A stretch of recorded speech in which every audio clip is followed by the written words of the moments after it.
The loudest mouth in the league just got shown the door again.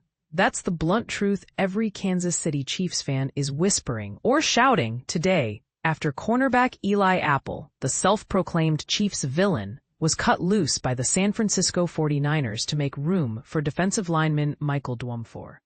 But here's where it gets controversial. Some analysts insist Apple's release is proof that trash talk without top-tier play is career poison, while others argue the league is simply too quick to silence colorful personalities.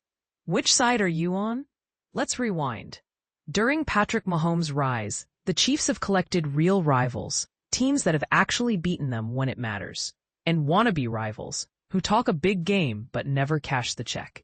Eli Apple falls squarely in the second camp. A Bengal from 2020 to 2022, Apple's mouth wrote checks his coverage couldn't cover.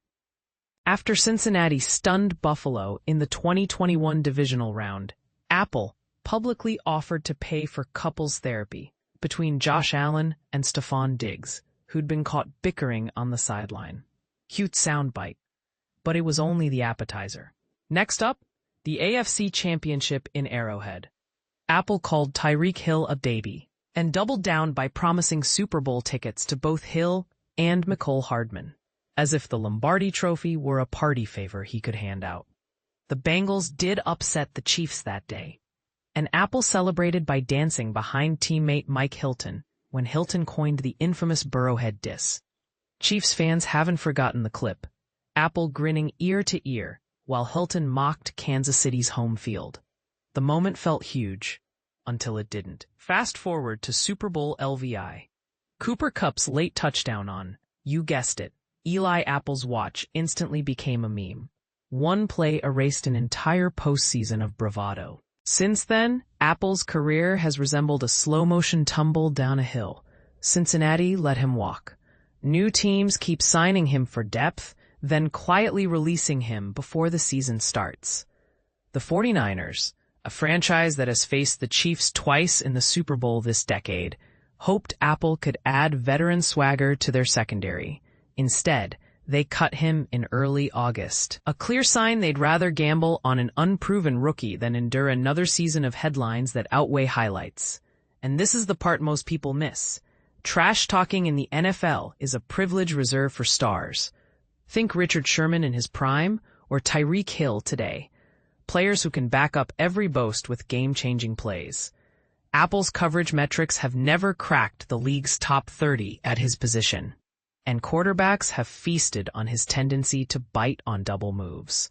When your passer rating allowed hovers in the triple digits, the jokes stop landing. So what's the lesson? Talking your way into relevance works until the first whistle. After that, film doesn't lie. Apple's entire rivalry with Kansas City hinged on one playoff upset, fueled by a banged-up Mahomes and a red-hot Joe Burrow. Remove that single afternoon, and Apple's resume reads like a journeyman's travelogue. Giants, Saints, Panthers, Bengals, Raiders, Dolphins, 49ers. And now the open market again. Bold prediction time. Some corner-needy team will still kick the tires before week 1. Tempted by the idea that a loud voice can bring energy to the locker room. But history says that energy fades the moment Apple gives up a 40-yard bomb on 3rd and long. Now it's your turn. Is Eli Apple a harmless entertainer who's become an easy scapegoat, or the poster child for why talk is cheap culture needs to die? Drop your hottest take in the comments. Agree, disagree, let's hear it. Or roast us for even bringing it up. We'll be reading every single one.